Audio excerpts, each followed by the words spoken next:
এতেকাফ আল্লাহর ওলি হওয়ার জন্য একটা অনেক বড় রকমের একটা আমল। আল্লাহর জন্য পাগল করা হয় আপনি মসজিদের মধ্যে চলে আসলেন। আপনি যদি ঘুমের মধ্যেও দিন কাটান তবুও মোটামুটি আপনি লাইলাতুল কদর পাওয়াটা নিশ্চিত।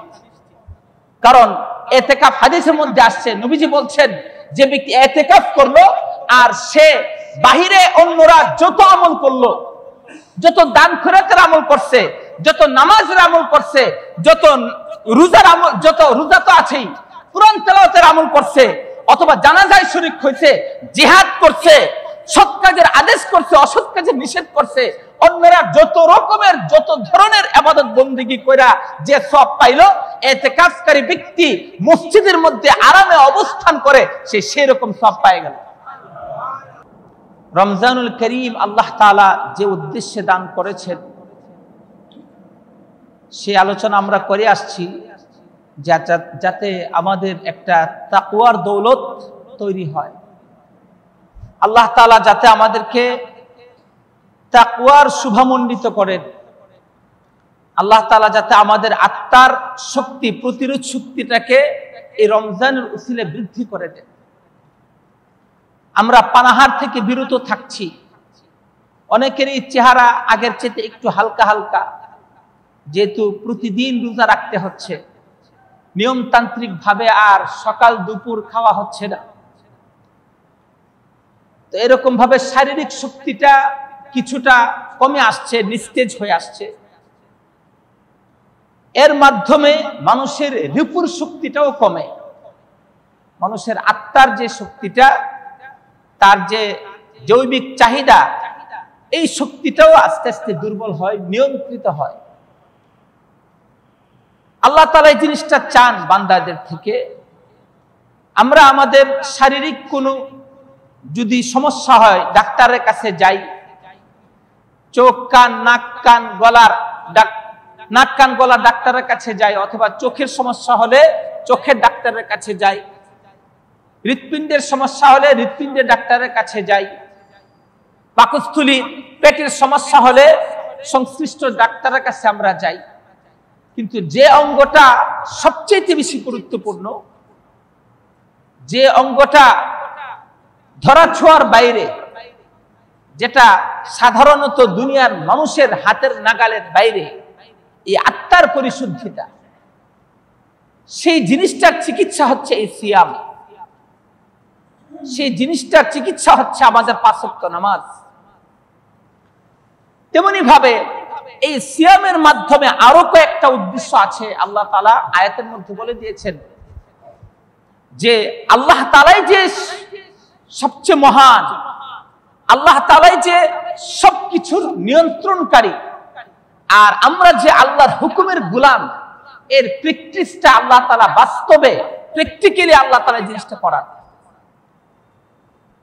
এই জন্য আমরা দেখি ইফতারের টাইম 2 মিনিট বাকি আছে, কেউ যদি মুখের মধ্যে খেজুর দিতে চায়, পানি দিতে চায়, এই আরো 2 মিনিট রয়ে গেছে। তার মানে এই 2 মিনিটের আগে আল্লাহর হুকুমটা নাই। সেহরির সময় যখন আমরা এরকম ভাবে যদি মাইক দিয়ে ঘোষণা হয় যে সেহরির টাইম শেষ, তখন তাড়াতাড়ি আমাদের পানীয়টা আমরা রেখে দিই, খাবার রেখে দিই, কারণ এরপরে আর খাবারের হুকুম আল্লাহ তাআলার পক্ষ থেকে নাই। যদি আমরা ওই সময় সেহরির টাইমটার পার হয়ে যাওয়ার 2 মিনিট পরেও খাই, তাহলে আমি তো আল্লাহর হুকুমটা লঙ্ঘন করে ফেললাম, আমার রোজাটা হবে না। ইফতারির যদি 2-4 মিনিট আগে যদি আমরা খাবার শুরু করি, তাহলে আমার আল্লাহর হুকুম পালন করছি না, রোজাটা হবে না। আল্লাহ তাআলা আমাদেরকে এর মাধ্যমে শিক্ষা দিতে চান, বান্দা, দুনিয়ার কোন শক্তিধর শাসক যদি তোমাদেরকে বাধ্য করে, তাহলে তোমরা ঈমানদাররা তখন তো কোনো খাবার গ্রহণ করতে চাইবে না। কোন শাসক যদি বাধ্য করে যে না, আজকে 1 ঘন্টা আগে ইফতার করা লাগবে, কোন মুসলমান নিজের জান থাকতে এটা মানবে? মানবে না। আমার জান নিয়ে যাও, তবু আমি আল্লাহর হুকুমটা পালন করতে বাধ্য, তোমার হুকুম পালন করতে বাধ্য না। সম্মানিত হাজিরিন, আল্লাহ তাআলা এই সিয়ামের মাধ্যমে আল্লাহর হুকুমটাই সর্বোচ্চভাবে প্রযোজ্য, আল্লাহর হুকুমটাই মান্য, আল্লাহর হুকুমটাই অগ্রাধিকার। দুনিয়ার কোন শক্তির আদেশ আমি মানব না, দুনিয়ার কোন তন্ত্র মন্ত্র আমি মানব না, দুনিয়ার কোন সংবিধান আমি মানব না, দুনিয়ার কোন অবৈধ অর্থ ব্যবস্থা আমি গ্রহণ করতে রাজি না, বরং আমি গ্রহণ করতে রাজি একমাত্র আল্লাহর আদেশ। কার আদেশ? আল্লাহর আদেশ। এজন্য এই শিক্ষাটা শুধু রোজার ব্যাপারে নয়, সেহরি ইফতারের ব্যাপারে নয়, দিনের বেলা আমি খাদ্য পানীয় থেকে, পানাহার থেকে বিরত থাকলাম, এই জিনিসটার উদ্দেশ্য না, বরং এই জিনিসটার উদ্দেশ্য হচ্ছে আমি আপনার ব্যক্তিগত, পারিবারিক, সামাজিক, রাষ্ট্রীয়, অর্থনৈতিক সব জীবনে সর্বাবস্থায় যাতে আল্লাহর হুকুমটাকে মাথা পেতে নেওয়ার মানসিকতা তৈরি হয়। এই জন্য রোজা রাখার মাধ্যমে আপনি আমার মধ্যে এই শিক্ষাটা আনতে হবে যে আমি আপনি আল্লাহর বিধান, আল্লাহর আইনটাকে আমরা সবার আগে অগ্রাধিকার দেব। যারা আল্লাহর বিধান প্রতিষ্ঠা করতে চায় তাদেরকে সমর্থন করব, কারণ সেটা আমি আপনার রোজার জন্য শুধু আল্লাহ তাআলা দেন নাই, ওয়ালি তুকাব্বিরুল্লাহ, আর যাতে আল্লাহর বরত্বের ঘোষণা দাও, আল্লাহর বরত্বকে প্রতিষ্ঠা করো। সেই বরত্ব যেমন তুমি তোমার সেহরি ইফতারের মধ্যে প্রতিষ্ঠা করেছো, সেই বরত্ব যেমন দিনের বেলা পানাহার থেকে বিরত থেকে তোমার মধ্যে আল্লাহর আনুগত্য নিয়ে এসেছো, সেই আনুগত্যটা তোমার পরিবারের অন্যান্য সমস্ত কাজ কারবারের মধ্যে দেখাতে হবে। সেই বরত্বের ঘোষণা দিতে হবে তোমার অর্থ উপার্জনে, সেই বরত্বের ঘোষণা দিতে হবে তোমার চাকরি বাকরিতে হালাল পথে উপার্জনের মাধ্যমে, সেই বরত্বের ঘোষণাটা দিতে হবে সমাজ রাষ্ট্রে আমি আল্লাহর বিধান প্রতিষ্ঠার মাধ্যমে, সেই বরত্বের ঘোষণা দিতে হবে তোমার অর্থ ব্যবস্থায় ইসলাম কায়েমের মাধ্যমে, সেই বরত্বের ঘোষণা দিতে হবে তোমার শিক্ষা ব্যবস্থার মধ্যে আমার দ্বীনি শিক্ষা, ইমানিয়াতের শিক্ষা বাস্তবায়নের মাধ্যমে। কথা ঠিক না বেঠিক? এই জন্য সিয়াম এই শিক্ষাটা আমাদেরকে দিয়ে যায়। আরেকটা শিক্ষা দেয় ওয়ালা আল্লাকুম তাশকুরুন, আর যাতে করে তোমরা কৃতজ্ঞ বান্দা হও।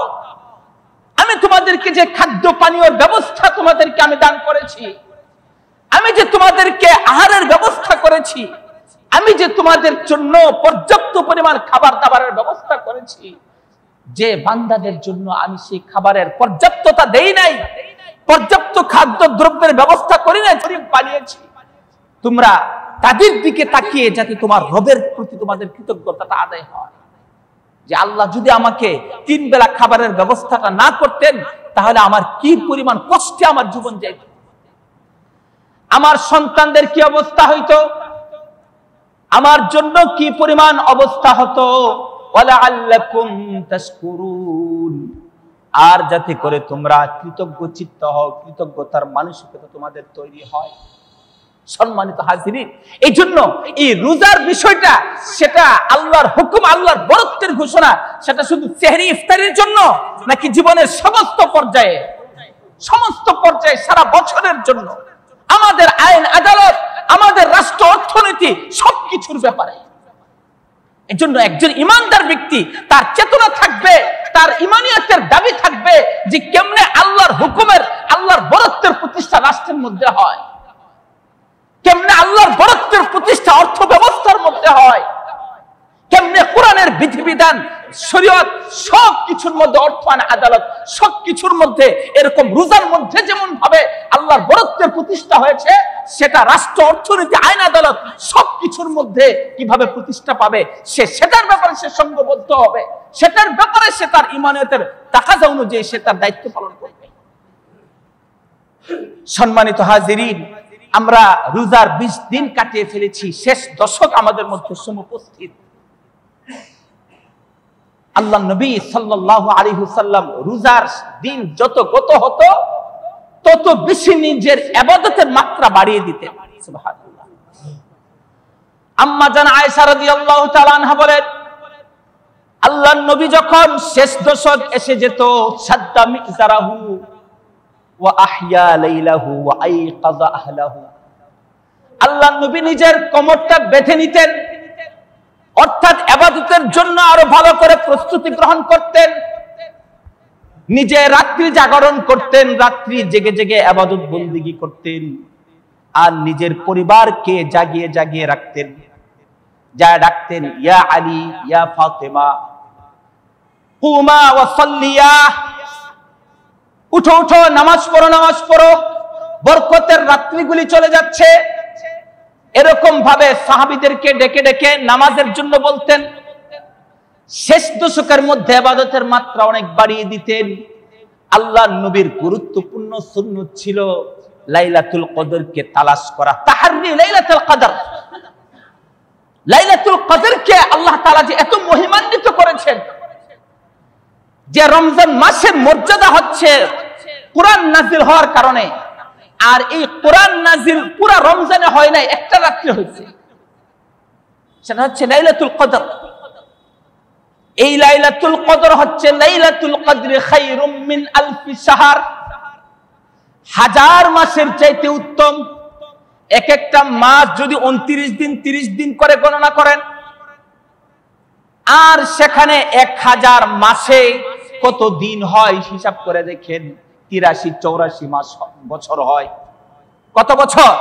83-84 বছর হয়। একটা রাতের ইবাদতের মাধ্যমে যেখানে আমি 83-84 বছরের ইবাদতের সব পেয়ে যাচ্ছি। এই জন্য এটা সাধারণ কথা না, চাকরিকারী বিষয় না। নবীজি এই জন্য দেখা গেছে এক রমজানে নবীজি রমজানের শুরু থেকে ইতিকাফ শুরু করছেন এই লাইলাতুল কদরকে তালাশের জন্য। ভালো করে খেয়াল করেন, বোঝার চেষ্টা করেন। লাইলাতুল কদরকে তালাশের জন্য নবীজি ইতিকাফ শুরু করছেন রমজানের 1 তারিখ থেকে। রমজানের 1 দশক শেষ হয়ে গেল, 2য় দশক আসলো। 2য় দশকের মধ্যেও ইতিকাফ করতেছেন, এখনো দিলের মধ্যে ইলহাম হয় নাই, এখনো নিশ্চিত হন নাই যে লাইলাতুল কদর পাইছেন। নবীজি যখন 2 দশক অতিবাহিত হয়ে গেল, আল্লাহর নবী তখন তুর্কি তাবুর থেকে মাথাটা বের করে বলতেছেন, আমি প্রথম দশক ইতিকাফ করলাম, লাইলাতুল কদর পাইনি। 2য় দশক ইতিকাফ করলাম, লাইলাতুল কদর পাইনি। আমার মনে হচ্ছে এখন আমি মোটামুটি নিশ্চিত যে লাইলাতুল কদর হচ্ছে শেষ দশকের মধ্যে। সুবহানাল্লাহ। লাইলাতুল কদর কোন দশকে? শেষ দশকের মধ্যে। কাজেই তোমাদেরকে আমি বলছি, তোমরা বেজুর রাত্রিগুলির মধ্যে লাইলাতুল কদরটা তালাশ করো। 21, 23, 25, 27, 29 রাত্রিগুলির মধ্যে লাইলাতুল কদর তালাশ করো। শুধু এতটুকু নয়, পরে নবীজি পরের দশকে ইতিকাফ করলেন। এরপরে প্রতি বছর নবীজি ইতিকাফ করতেন, 1 বছর বাদ দেন নাই। 2য় হিজরিতে রোজা ফরজ হয়েছে, 2য়, 3য়, 4র্থ, 5ম, 6ষ্ঠ, 7ম, 8ম, 9ম, 10ম 9 বছর নবীজি লাগাতার প্রতি বছর ইতিকাফ করছেন। 1 বছর মিস হয়ে গেছিল, তো পরের বছর আবার নবীজি 20 দিন ইতিকাফ করছেন। কারণ কি? লাইলাতুল কদরের মর্যাদা নবীজির মধ্যে ছিল না। নবীজি লাইলাতুল কদরকে সর্বোচ্চ গুরুত্ব দিয়েছেন, এজন্য ইতিকাফ করছেন। কিন্তু এখন তো আমাদের শেষ দশক আসলে আমাদের যত রোজার দিনগুলি অতিবাহিত হয়, তত ইবাদতের প্রতি একটা গাফলতি তৈরি হয়। অর্থাৎ নবীজির সুন্নতের পুরো বিপরীত। তত বেশি নিজেদের বাজার ঘাটের ব্যস্ততা বাড়ে, তত বেশি আত্মীয় স্বজনের কি বলে বাড়িতে যাওয়া, খোঁজখবর নেওয়া, এই সেই, অর্থাৎ আজে বাজে মার্কেটিং করা, কাপড় চোপড় করা কিনা, বিভিন্ন বিষয় নিয়ে আমাদের ব্যস্ততা খালি দিনের দিন বাড়তে থাকে। অথচ সেটা নবীজির সুন্নত হচ্ছে যে ওই সময় লাইলাতুল কদরকে তালাশের জন্য ইতিকাফ করো। যদি আমরা পুরোপুরি সময় ইতিকাফ নাও করতে পারি, যত বেশি সময় আমরা মসজিদের মধ্যে অবস্থান করা। সম্মানিত হাজিরিন, ইতিকাফ আল্লাহর ওলি হওয়ার জন্য একটা অনেক বড় রকমের একটা আমল। আল্লাহর জন্য পাগল করা হয়ে আপনি মসজিদের মধ্যে চলে আসলেন। আপনি যদি ঘুমের মধ্যেও দিন কাটান তবুও মোটামুটি আপনি লাইলাতুল কদর পাওয়াটা নিশ্চিত।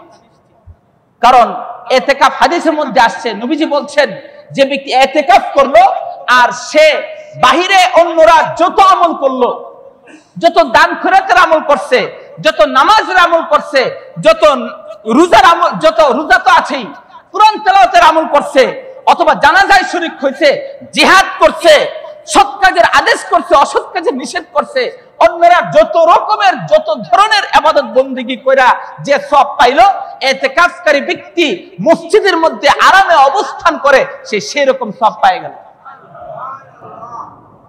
আল্লাহর নবী বলেন একজন ব্যক্তি যদি একদিনও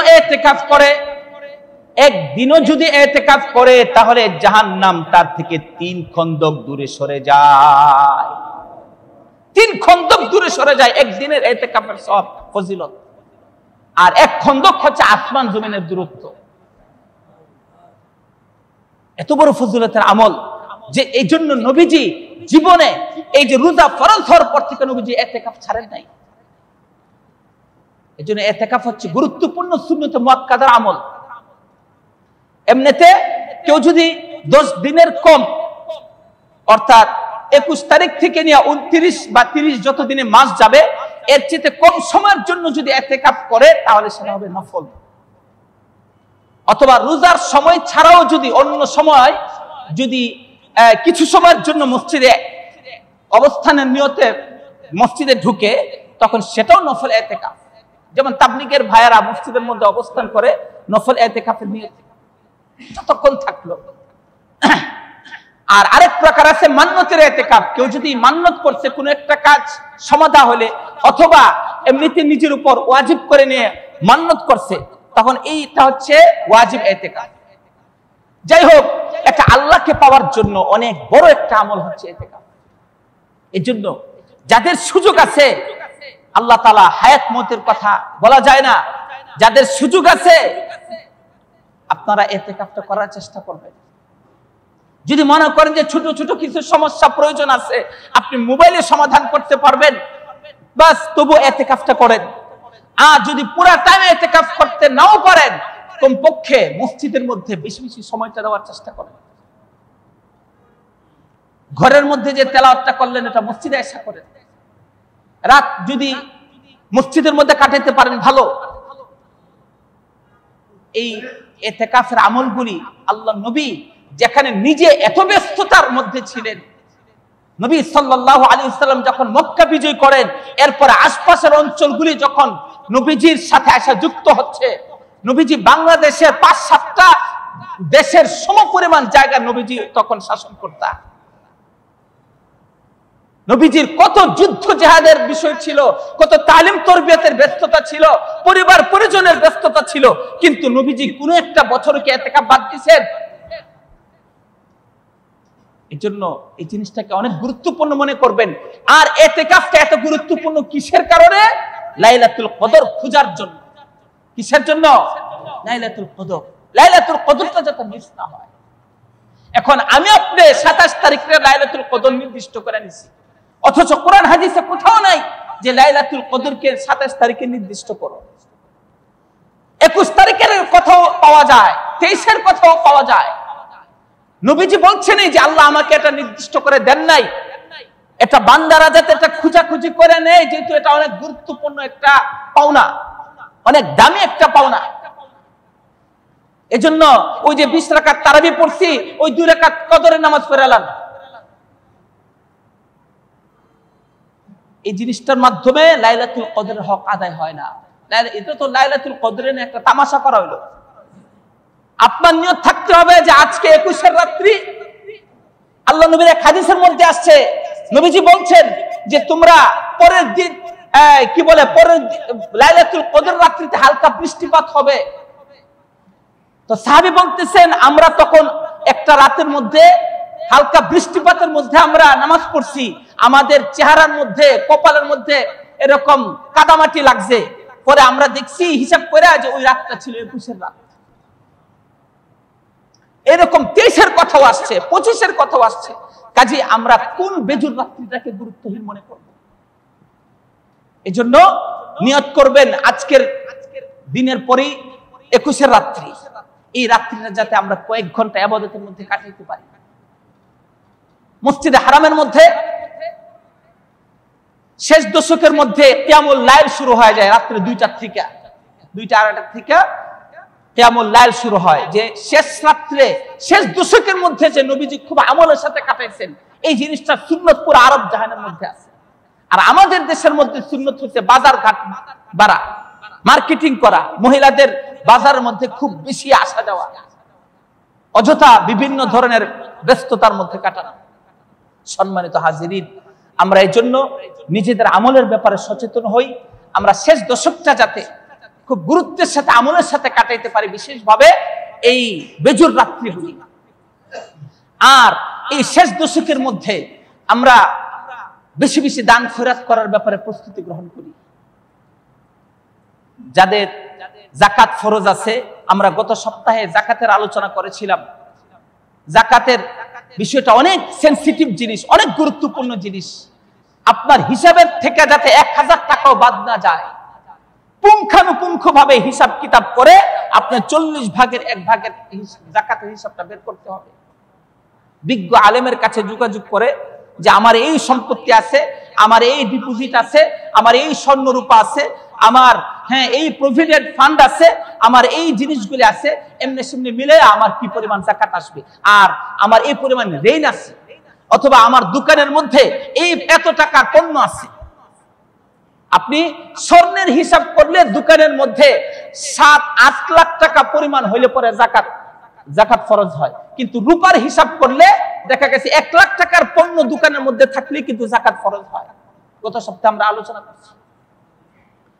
তো কিছু কিছু মাসালার বিষয়ও, এই যে অ্যাডভান্স দেয়, তারপরে সিকিউরিটি টাকা দেয়, এগুলির যাকাতের মাসালার ব্যাপারে আলোচনা হয়েছে। এক ভাই প্রশ্ন করছেন যে জমি যদি বেচার উদ্দেশ্যে আমি কিনছি, তাহলে এই জমির উপর যাকাত ফরজ হবে কিনা, যাকাত দিতে হবে কিনা? হ্যাঁ, আপনি যদি জমির ব্যবসায়ী হয়ে থাকেন, যদি কি হন জমি ব্যবসায়ী, যে কিনতেছে আবার একটু দাম পাইছে বিক্রি করে দিচ্ছে, হ্যাঁ, 1টা 2টা 4টা 5টা 10টা জমি কিনতেছে, বিক্রি করতেছে, তখন আপনার এই টাকাটা হচ্ছে ব্যবসার টাকা। আর আপনি বিদেশ থেকে 10 লাখ 20 লাখ টাকা নিয়ে আসছেন, যে আরে কোন ব্যবসার ব্যাপারে তো নিরাপদ না, অন্য কোন জায়গার মধ্যে টাকা পয়সা রাখাটা নিরাপদ না, ব্যাংকের মধ্যে তো টাকা রাখলে আস্তে আস্তে টাকার মান আরো কমে, মুদ্রাস্ফীতি হয়, তো কাজী জমি কিনা ফালাই রাখি, আচ্ছা দাম টাম হলে বিক্রি করে দিব না। যদি এমন ধরনের হয়, তাহলে এটার উপর যাকাত ফরজ হবে না, কারণ আপনার টাকাটা আপনি ব্যবসায়ী হিসেবে কাজে লাগাইছেন না। আপনার টাকাটা কি ব্যবসায়ী হিসেবে আপনি কাজে লাগাইছেন না, এটা আপনি কিনছেন, হয়তো আপনি বিক্রি করতেও পারেন, বা আপনার সন্তানদের জন্য আপনি রেখেও দিতে পারেন। তো যেহেতু আপনি এই লাইনের ব্যবসায়ী না, এই জন্য এটার উপর ফরজ হবে না। ব্যবসায়ী মাল হওয়া লাগবে। কেউ যদি ফ্ল্যাট কিনছে, ফ্ল্যাটটাকে ভাড়া দিয়ে রাখবে, অথবা বেশি দাম পাইলে বিক্রি করে দিবে, তাহলে এটার উপর যাকাত আসবে না। যে লাভটা পাইতেছে, ভাড়া পাইতেছে, ওই ভাড়াটা যদি যাকাতের সম পরিমাণ হয়, তাহলে সেটার উপর 40 ভাগের 1 ভাগ হবে। এরকম ভাবে যে সমস্ত দোকানের মধ্যে যে কি বলে ফার্নিচার গুলি থাকে, জিনিসপত্র রাখার জন্য, এইগুলির দামের উপর যাকাত হয় না। কিন্তু যে নাকি ফার্নিচারের ব্যবসা করে, তার তো এই ফার্নিচারের জিনিসগুলি হচ্ছে তার পণ্য, এই জন্য সেটার উপর যাকাত হবে। যাই হোক, এই রমজানের মধ্যে আমরা বেশি বেশি দান খয়রাত করার চেষ্টা করব, কারো যাতে যাকাতের পয়সা বাদ না যায়। অনেক সময় আমরা মনে করি যে ওয়াজ মাহফিলের মধ্যে 5000 টাকা চাঁদা দিয়ে দিছি, ওই যে ওই মাদ্রাসার কালেকশনের মধ্যে আমি 10,000 টাকা দিয়ে দিছি, তো এমনি তো দান খয়রাত করতে আছি, ওই যে তারাবির ইমামের জন্য হাদিয়া দিছি 2000 টাকা, এমনি বিভিন্ন জায়গায় দান খয়রাত করতেছি, কাজী আমার আর যাকাত কি? না না না, ওইগুলি হচ্ছে আপনার নফল সুন্নত, আর আপনার যাকাতটা হচ্ছে ফরজ, যেটা এমন ফরজ যে ফরজিয়তের কথা আল্লাহ তাআলা কোরআনের মধ্যে প্রায় 33 বার বলছেন। এই জন্য এটা অনেক গুরুত্বপূর্ণ জিনিস, এই জিনিসটা যাতে আমি আপনার থেকে বাদ না যায়। সম্মানিত হাজিরিন, আমি আপনাদের সামনে গত সপ্তাহে একটা আবেদন রাখছিলাম যে আমি আপনাদের সাথে আমার চলাফেরা প্রতি সপ্তাহে আমরা এখানে আসি, তো আমি একটা প্রতিষ্ঠানের সাথে জড়িত, তো এই বিষয়ে আমাদের সম্মানিত সেক্রেটারি সাহেব আমাদের মাওলানা কুতুবউদ্দিন সাহেব দামাত বারাকাতুহু মিনিট আপনাদের সাথে কথা বলবেন।